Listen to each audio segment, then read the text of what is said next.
بندہ پروردگارم امت احمد نبی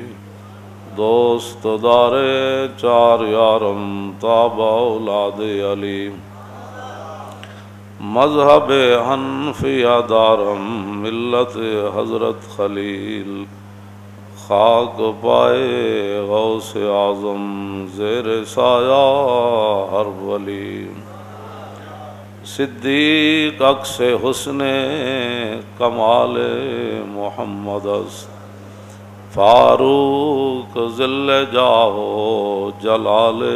محمد است عثمان ضیاء شمع جمال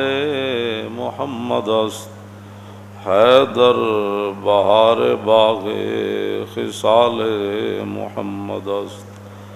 صلی اللہ تعالی علیہ وسلم۔ زیر آسماں از عرش نازک تر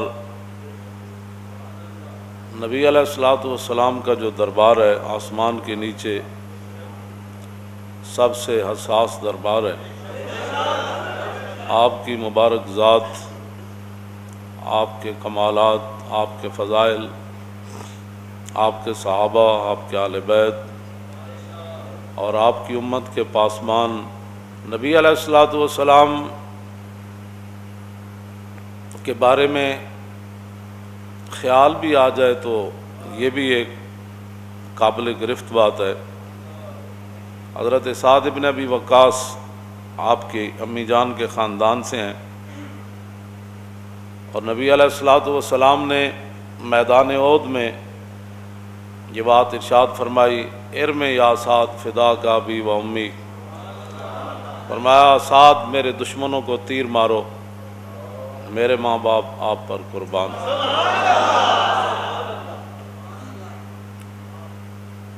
میدان بدر میں جب مال غنیمت اکٹھا ہو گیا تو حضرت سعد نے ایک تلوار مانگی نبی علیہ السلام سے، حضور نے فرمایا یہ تلوار آپ کو نہیں ملے گی۔ تو حضرت سعد کہتے ہیں کہ ظاہر ہے میں چل پڑا تو میرے دل میں صرف یہ خیال آیا کہ میں نے تو آج بڑی تلوار چلائی، آج حضور نے مجھے تلوار نہیں دی، آخر یہ کس کو پھر ملے گی؟ کہتے ہیں بس میرے دل میں خیال آیا تو پیچھے سے ایک صحابی نے آواز لگائی کہ رسول اللہ بلا رہے ہیں۔ تو کہتے ہیں واپس جب میں ہوا تو میں سمجھ گیا کہ اب میرے بارے میں اللہ نے قرآن نازل کر دیا ہوگا کہ میرے حبیب کے فیصلے پر آپ نے سوچا کیسے،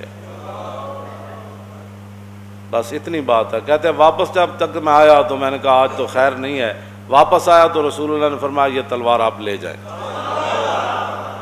تو معنی یہ ہے کہ بندہ وہاں سوچ بھی کرے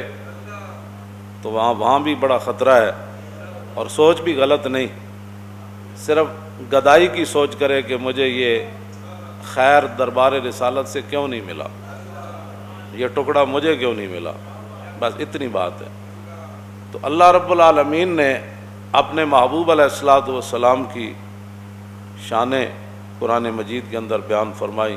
اللہ رب العالمین نے فرمایا قد یعلم اللہ الذین یتسللون منکم لواذا فلیحذر الذین یخالفون عن امرہ ان تصیبہم فتنۃ او یصیبہم عذاب علیم۔ اللہ رب العالمین نے فرمایا میرے حبیب، اللہ ان لوگوں کو جانتا ہے کہ جب آپ گفتگو فرما رہے ہوتے ہیں نا، منافقین ستونوں کی اوٹ لے کر آپ کی مجلس سے نکل جاتے ہیں تو وہ باز آ جائیں اپنی اس حرکت سے، اللہ ان کو عذاب علیم دے گا۔ صرف حضور کی مجلس لگی ہو تو بندہ واپس چلا جائے تو اس کے لیے عذاب علیم ہے، اور جو حضور کی ذات کے بارے میں بات کرے